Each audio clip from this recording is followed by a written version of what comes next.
Olá, amigos! Sejam bem-vindos a mais um episódio do podcast aqui com a doutora Mariela Silveira. Ah, que bom. Bom estar aqui com vocês. Muito obrigada. Seja bem-vinda, direto de Gramado. Obrigada, exatamente. Olha, meu apoio, minha solidariedade aos gaúchos. Muito obrigada. Até o Rio Grande do Sul, a gente fez várias ações. Acho que o Brasil está voltado para vocês. Muito obrigada. A gente sentiu em um momento extremamente importante, a gente continua sentindo, sabe? Essa união do Brasil inteiro, de todo mundo ajudando.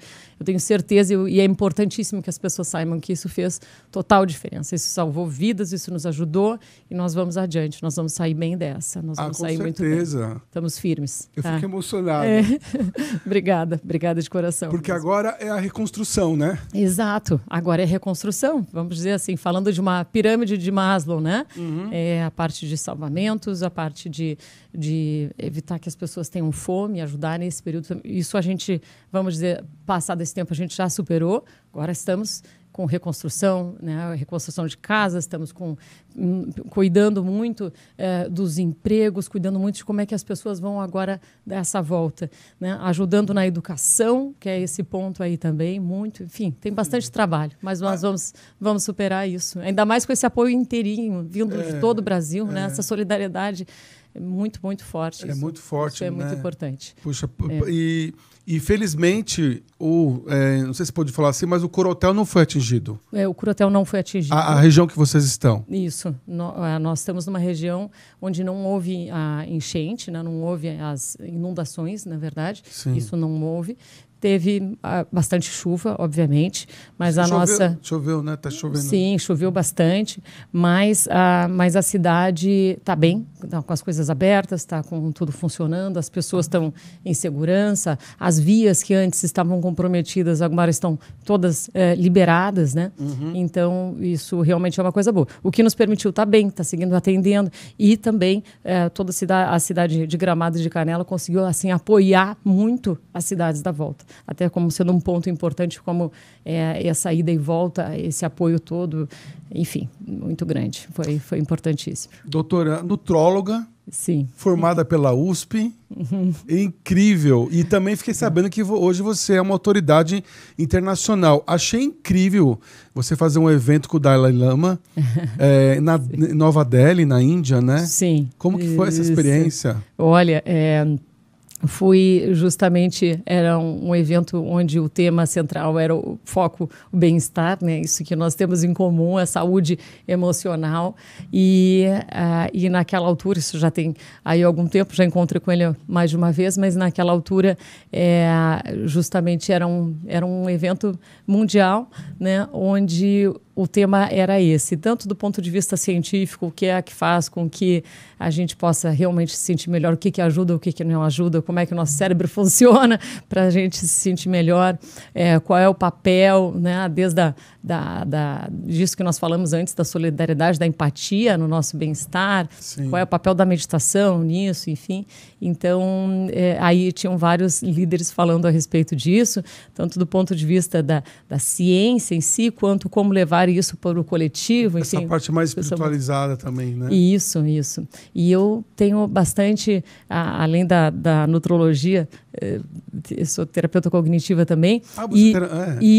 Exato. E o tema da meditação é um tema que eu estudo há muito tempo já, e nós aplicamos também bastante dentro do Corotel desde 2007, e sem dúvida nenhuma, um aspecto muito protetor do cérebro e que pode nos ajudar bastante, né, em termos de resiliência, em termos da cognição, atenção, memória e assim vai. Então, é um tema de interesse. Você acha que é importante a meditação? A meditação ela é algo que realmente não só a pessoa pode se sentir melhor subjetivamente, como a gente tem alterações assim, Ricardo, anatômicas, né, no cérebro da pessoa que medita comparativamente àquela que não medita. É mesmo? Sim. Teve um trabalho bem interessante a Sara Lazar, uma pesquisadora que é uma neurocientista de Harvard, e ela viu que em 8 semanas de meditação a gente tem como fazer aumento de determinadas áreas cerebrais, 4 áreas cerebrais especificamente no trabalho dela, em média 23 minutos de meditação por dia, não é tanto assim, né? É algo até que dá para se pensar. E essas áreas que conseguiram ser alteradas são áreas que têm a ver com a expressão de neurotransmissores, o outro com a área de hipocampo, que tem a ver com a nossa atenção, aprendizado, memória, tá? E que é importantíssimo até, inclusive, para todas as fases da vida, né? Depois, uma outra área que tem a ver justamente com a percepção de mundo, tá? O giro cingulado posterior, e depois a junção temporoparietal, que tem a ver com a área de empatia, de compaixão. Essas áreas podem ser aumentadas no cérebro quando a gente faz determinados tipos de meditação. E uma área que pode até reduzir a área de medo, de ansiedade, de depressão, que é a amígdola cerebral. Foi isso que se mostrou nesse trabalho. Nossa, então existe uma prova científica, então. Sem dúvida, sem dúvida. Que realmente a meditação... Isso, que a meditação ajuda, funciona. E tem várias formas diferentes da gente poder praticar e vários objetivos diferentes. Quando a gente está falando de mudança de comportamentos, de saúde, tudo, ela é uma aliada. Legal. É verdade a frase, somos o que comemos? Olha, é interessante, né? Essa frase, acho que em boa parte ela é verdade. Não é tudo, né?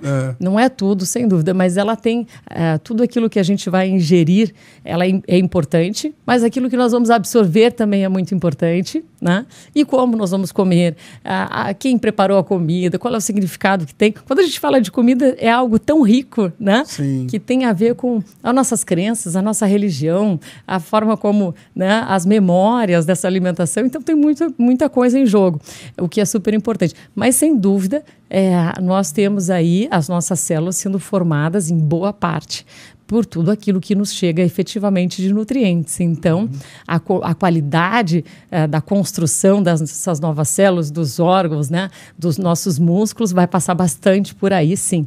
E também, aquilo que a gente falou antes, também de neurotransmissores, né, e que definem bastante como a gente está se sentindo e pensando também. Esse pessoal que eu frequento, que eu converso, muitos presidentes, diretores de empresa, faz o tal do jejum intermitente. Tá. O que você acha desse jejum? Você sabe, né? Sim. O que você acha desse jejum? Bom, eu acho que ele não é uma prescrição genérica e muitas vezes a gente recebe algumas pessoas fazendo um pouco assim de qualquer jeito, né? Porque ouviu alguém, um amigo falando e tal, e passa a fazer. Ela pode ser realmente muito boa, tem bastante literatura a respeito, especialmente de 5 anos para cá, e que realmente nos mostra que ela tem... existe uma forma correta da gente fazer. Não se deve, por exemplo, fazer jejum de 16 horas diariamente, isso a gente sabe que não funciona. Pelo contrário, pode ter algumas situações aí de dificuldade. Alguns gatilhos? Isso, mas se, por exemplo, a pessoa já quiser adiantar um pouquinho o horário do jantar e tomar o café da manhã mais tarde, dando cerca de 12 horas por dia, isso é algo que se mostra com bastante segurança. E alguns dias da semana, organizadamente, ela poder fazer um jejum um pouquinho maior, 2 vezes na semana de 16 horas, por exemplo. Isso eu estou falando, tá? Cada caso vai ter uma prescrição única, mas, de uma forma geral, isso se mostra efetivo, tanto para a questão de controle glicêmico, quanto de controle do colesterol, peso corporal, diminuição de processos inflamatórios, então, inclusive, que é importante para pessoas com diabetes ou outras doenças crônicas, até mesmo câncer, tem especificidades, mas ele pode, sim, sendo bem recomendado e bem feitinho, e pode ser útil, junto com outras estratégias nutricionais, né? Nossa, então, a pessoa tem que saber o que comer depois do jejum, como que ela quebra o jejum, né? O que ela tem que ter posteriormente, tal. Então, sendo orientado e organizado, pode ser algo, sim, efetivo, preservando massa muscular e tudo mais, o que é importantíssimo. Né? O músculo, né? Que é... Isso. O músculo tem um papel que a gente desconhecia até pouco tempo atrás. Né? Sim. A gente entendia muito o papel do músculo quanto sustentação, que continua sendo, claro, mas tem um papel endócrino do músculo, né? Como regulador de hormônios nossos, que é muito importante para a longevidade, muito, né? Ele é naturalmente importante. Então, essa manutenção de músculo é vital para a longevidade, não só pela questão de autonomia e tudo, mas também porque o músculo tem uma importância, inclusive, para o aspecto de cognição. né? Da memória. A gente sabe que tamanho de quadríceps tem relação com memória, evita o declínio cognitivo. Exatamente, o tamanho da perna e a força muscular que a pessoa tem na perna tem relação direta com a questão cognitiva, né? Com a qualidade do processo natural do envelhecimento, evita perda cognitiva, o que é muito importante, né? Então, perda de memória e tudo. Então é comprovado, né? Sim. E vocês lançaram um método CUR, né? Que é do Curotel, porque o Curotel, ele é medicina preventiva, né? Isso. Queria que você comentasse um pouquinho a respeito. Tá certo. Isso. Nós somos apaixonados por isso, né? O meu pai... Foi assim que tudo começou? Foi assim que tudo começou. Há 53 anos tudo começou, quando o meu pai... Luiz Carlos. Luiz Carlos, saindo da faculdade de medicina, disse, olha, tem muitas doenças acontecendo que não precisariam. Se tivesse realmente esse foco de prevenção, esse olhar de verdadeiramente se pensar em saúde, né? Mais do que doença. Então, o método CUR, ele é composto por algumas etapas onde a gente consegue reconhecer em que ponto que está a saúde, se ele tem já alguma doença prévia, a gente faz todo um reconhecimento disso. A gente se aprofunda nisso através de determinados olhares específicos, a pessoa faz uma vivência sobre o seu estilo de vida e sobre o microambiente e a gente faz a manutenção. Então, ele é o que a gente utiliza hoje no nosso dia a dia, quando a pessoa está conosco, é esse olhar para um foco muito grande em estilo de vida. Antes de ter essa nomenclatura medicina do estilo de vida, que hoje existe, e que bom que tem, a gente sempre fez muito esse olhar. Vendo sempre o estilo de vida, pensando sempre em prevenção. Mas que a pessoa tenha uma doença, vamos olhar para a doença também. Mas como é que a gente faz para reduzir o seu impacto? Ou pensar em prevenção secundária ou terciária, né? Uhum. Então, esse é o nosso olhar, essa é a nossa grande paixão, assim. Porque é muito bonito de ver que é possível, sabe, fazer transformações assim, Ricardo. Eu acho que é um dos únicos hotéis que eu conheço, hotéis, spa, enfim, sim, que é medicinal mesmo, né? Uhum. Que é assim, você, por exemplo, quem tem problemas com drogas pode ir lá, não é isso? Problemas de alcoolismo, vocês atendem todos esses perfis, né? Tá. Nós atendemos várias adições, por exemplo, de tabagismo e tudo. Tabagismo. Atendemos abusos, sim, de álcool, muitas vezes, mas determinadas situações de drogas e tudo, a gente não atende, porque aí precisa ter um olhar e um local próprio, né? Sim, com atendimento psiquiátrico, um local fechado, onde a pessoa fique mais resguardada mesmo, durante um certo tempo, até para protegê-la. Então, não é esse o olhar, não é esse o objetivo. Não é seu foco. Porque a pessoa tem lá a possibilidade de sair, né? A gente faz muito fortemente uma atenção, um incentivo para que a pessoa faça mudanças, mas ela tem liberdade de poder sair. Então, entendi, nós trabalhamos sim muito com os hábitos, mas olhando cada caso, vendo se a gente pode receber e como é que é a abordagem. Mas para mudanças de comportamentos nesse aspecto de saúde, seja do tabagismo, seja do burnout, excesso de uso de telas. Né? O próprio emagrecimento. O próprio emagrecimento, as compulsões alimentares.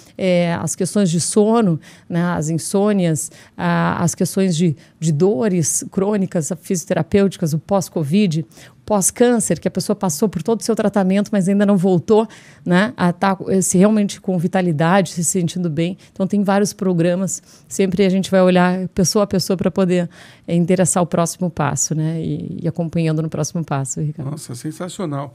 Eu queria te perguntar, doutora, como fazer para convencer a pessoa, depois que ela saiu de lá, manter um estilo de vida que ela deixou o Curotel, e como ela vai manter isso? Joia. Boa pergunta. É o grande desafio. É o grande desafio. A gente tem, então, são várias possibilidades. A gente tem que lembrar que a gente está lidando com hábitos, né? Que é um grande desafio do ser humano, né? Então, é claro que lá a gente vai procurar estimular o máximo possível para que a pessoa já tenha a vivência. E ela, se ela estava sedentária, ela já vai entender o que é fazer um exercício, que exercício que ela gostou, o que ela não gostou, ela vai ter essa experiência, o que já é um facilitador. Porque, às vezes, só no consultório a pessoa prescreve, mas o médico prescreve, mas e aí, né? Então, a gente diminui esse intervalo e facilita essa experiência. Então, acho que esse já é o primeiro ponto, assim, Sim. de aumentar a chance de dar certo.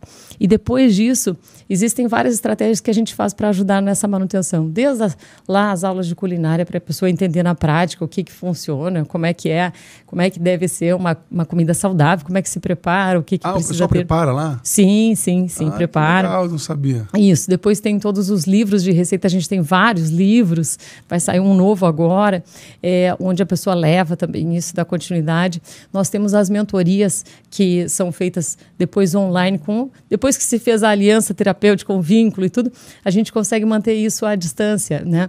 Da nutricionista. Então, a gente tem os acompanhamentos semanais, por exemplo, à distância. A gente tem o acompanhamento psicológico, se for o caso, à distância. Que legal. Tem as mentorias. Tem o retorno clínico, que é um outro programa facilitado para a pessoa voltar depois de 3 meses. E aí ela faz de novo uma imersão, mas não do estaca zero, do ponto que ela parou, a gente vai dali para frente. Sim. E agora a gente tem também uma novidade que é o CUR em casa, né? O CUR em casa o método CUR vindo até a casa da pessoa para facilitar. E como que funciona? Funciona que vem o nosso, assim, Ricardo, quando a gente está falando de mudanças, né, que é esse desafio, que a gente estuda tanto comportamento, a gente sabe que a gente precisa de estilo de vida e a gente precisa, o outro ponto, de um microambiente que facilite essa mudança acontecer. Isso é um grande ensinamento dos Blue Zones, né, da turma dos mais longevos do mundo. A gente viu que estilo de vida é importante, mas às vezes, puxa, o ambiente está tão disfuncional para a pessoa fazer a sua mudança, né? Sim. Então, quando a gente une, e é isso que o Cura em Casa faz, o estilo de vida associado a como é que é realmente a rotina dessa pessoa, como é que é a sua casa, como é que está a sua cozinha, como é que está o seu travesseiro, tá? Quando a gente une isso, a nossa chance de realmente causar essa transformação, de ajudar essa pessoa nessa mudança, ela é maior. Então, esse programa traz um médico até a casa da pessoa. Que sensacional.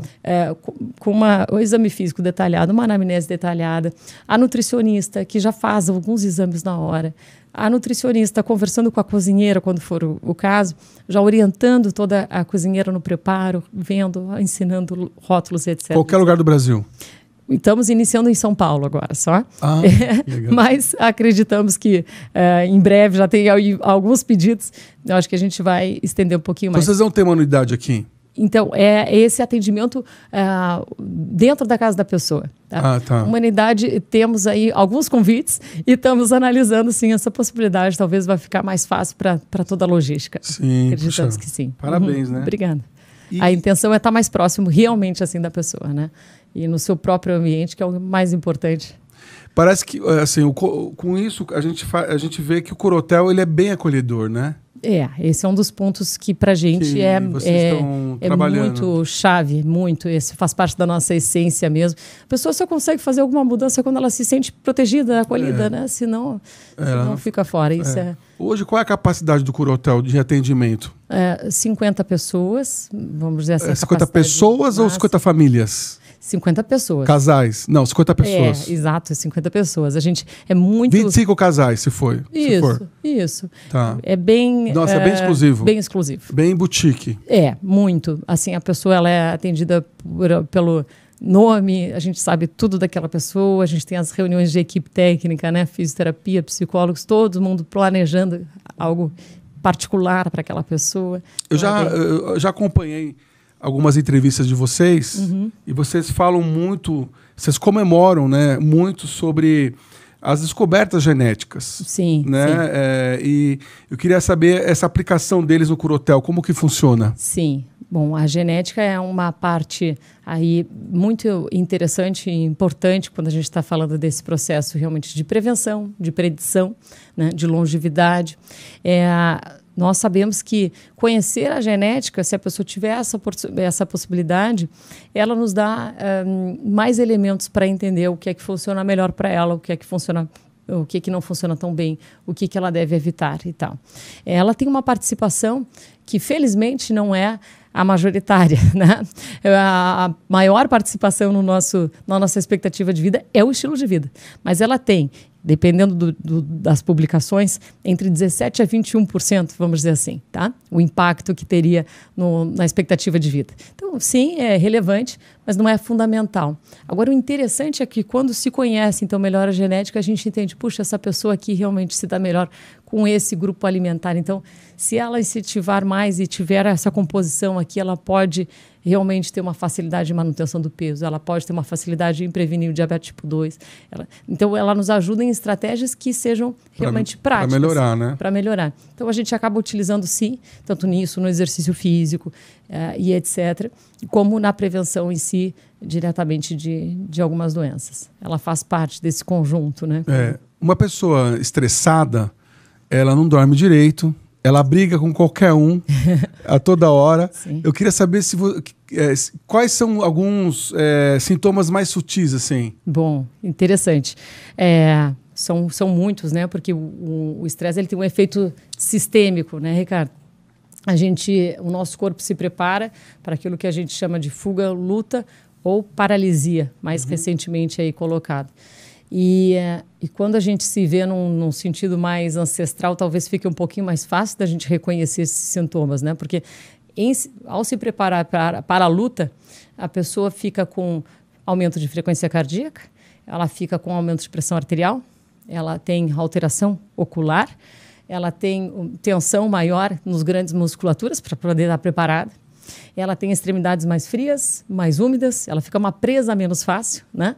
Ela tem vasoconstrição, porque se ela estiver caindo, se estiver correndo, ela se machuca e se perde menos sangue. Então, todo um mecanismo perfeito está em jogo, mas para um estresse agudo. O problema é que esse estresse crônico, né, pode fazer com que realmente a gente tenha aí prejuízos mesmo para a saúde. Por exemplo, o nosso sistema digestivo não é prioritário quando se está estressado. Pelo contrário, vários mecanismos de ação entram em jogo. Aumento de ácido clorídrico, a parte intestinal não é prioridade. Então, vai haver o quê? Ou constipação ou diarreia. Quando a pessoa está estressada, ela fica constipada. Sim, ou com diarreia, né? Sem essa dicotomia. Ou uma mulher, né? O corpo entende que quando a pessoa está sendo submetida a um estresse, não é segura a fertilidade. Então, por vários mecanismos... Eu sabia dessa questão da fertilidade. Exatamente. Tem uma interferência direta, o nível de cortisol e a taxa de fertilidade. Então, muitas vezes as pessoas vão até deixando, é um sintoma aqui, outro ali que vão deixando, uma acidez que sente depois de comer, excesso de flatulências, né? Dores que elas vão sentindo e vão achando que não é assim mesmo, ficam um pouco acima do peso e por causa do cortisol, resistência insulínica, aumento da cintura abdominal, mas acham que, né, vai levando, né? Ou ainda baixa imunidade, que acontece também em razão de cortisol, e vai levando. Então, são vários os sintomas, é uma coisa bastante interessante da gente conseguir mostrar isso para a pessoa. Por que mostrar? Porque, ao mesmo tempo, o inverso é verdadeiro, né? Quando a gente consegue entrar num equilíbrio, não é a ausência do estresse, nem é boa, né? Não existe, não seria bom. Mas esse equilíbrio, quando a gente consegue entrar nisso, puxa, de fato os sintomas vão melhorando, né? De fato essa pessoa vai sentindo uma digestão muito melhor, ela vai sentindo que o sono acaba sendo mais reparador, ela está com mais energia. Quando você perguntou como está o travesseiro dessa pessoa, sim, você quis dizer o que exatamente com isso? Bom, assim... Se ela dorme bem ou quando aparece aquelas manchas? Tudo, tem muita coisa que a gente pode ver aí, né? Às vezes a pessoa realmente, como é que está o travesseiro dela, significa como é que está a altura do travesseiro, ela ronca, ela não ronca, ela dorme bem, entendi. Ela sonha, ela tem dores à noite, ela acorda com dores, né? Então, olhar isso, ela tem televisão ligada durante a noite toda, durante o tempo que ela está tentando dormir. Então, esse cenário todo... Ou ele celular, acaba né? muito, ou celular, né? As telas, enfim, o excesso. Isso tudo acaba influenciando muito. Outro dia eu atendi uma pessoa que disse, chegou com 2 celulares já direto, e ele disse, agora acabei de botar mais uma televisão em casa que eu não tinha, a 8ª, foi para o meu banheiro, porque eu não consigo ficar sem o barulho da TV, né? Olha então, só. assim, uma pessoa com nível de ansiedade super alto, burnout, e e com todos esses estímulos, né, à volta. Então, não estou fazendo um olhar crítico, sim, mas no sentido contributivo para ajudá-lo junto com ele. Sim. Para tentar revisar um pouquinho isso, né? Como é que vai ter um sono bom com tudo isso, assistindo com tanto estímulo e tal, né? O corpo realmente precisa entrar num outro ritmo. Então, olhar um pouco desse microambiente acaba sendo também bem importante, Ricardo. E a pessoa que é estressada, ela estressa quem está ao redor dela? Muitas vezes sim, né? É impressionante. Acaba tendo um efeito, né? Dominó. Um efeito dominó, contagiante, né? Tanto positivo quanto negativo. Sim, muitas vezes até porque a própria expectativa que o estressado tem da outra pessoa é que atenda mais rapidamente, né? Que o nível de resposta seja mais rápido ou mais eficiente. Então, esse nível de expectativa acaba interferindo totalmente nos relacionamentos. Então, muitas vezes a gente recebe lá um casal que um vem falar do outro, dizendo, olha, dá um jeito porque tá difícil, assim, nos ajuda aqui. Sem dúvida, isso interfere. E a pessoa também se sente muito desconfortável com isso, né? Normalmente existe um reconhecimento da irritabilidade, da dificuldade. Se você fosse descrever o Curahotel agora, para quem não conhece, o que você diria? Bom, eu posso dizer, com modéstia à parte, mas é um lugar de proteção, é um oásis, sabe? De saúde, de vitalidade, de bem-estar, com muito acolhimento, onde a gente oferece lá essa tecnologia e bastante conhecimento e carinho para fazer as transformações de vida, seja elas quais forem assim necessárias para a saúde, né? Lá vocês também fazem exame de sangue, vocês entram nessa parte mais...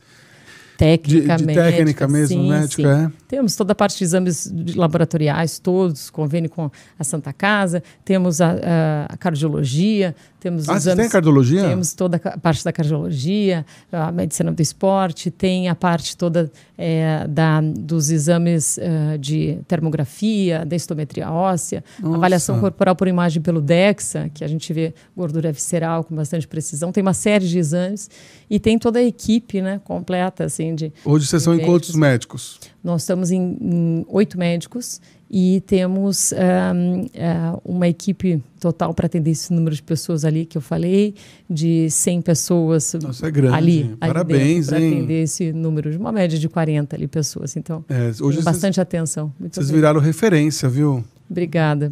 Não, é verdade. Obrigada. E é engraçado, como que é aquele ditado? Como que é o ditado? Esqueci agora. Faça o que eu faço, mas não faça o que eu... Faça o que eu diz, mas não faça o que eu faço. Porque você tem uma pele muito linda. Obrigada. Nossa, obrigada. Muito. Eu acho que você representa muito bem o Curahotel. Puxa, eu amo você, esse dá para tema. Perceber que você... E realmente... O aspecto seu. Que bom. Assim, embora você veio de uma agenda... Hoje concorrida, né? Então, nossa, parabéns mesmo. Gosto demais de plantas, de alimento saudável, gosto demais do exercício, tudo com equilíbrio, assim, mas gosto, vivencio isso. Não tem como prescrever, né? A gente fala, a verdade sai pelos poros, né? É verdade. Então, eu não posso prescrever uma coisa e fazer outra, isso aí. Então, ainda bem, tô casada com essa paixão aí junto, viu? Deixa eu aproveitar e fazer uma pergunta sobre... não é consulta não, tá? E o não glúten, faz bem mesmo o não glúten? Tudo que é alimentação de não glúten? Tá. Porque virou moda aqui em São Paulo.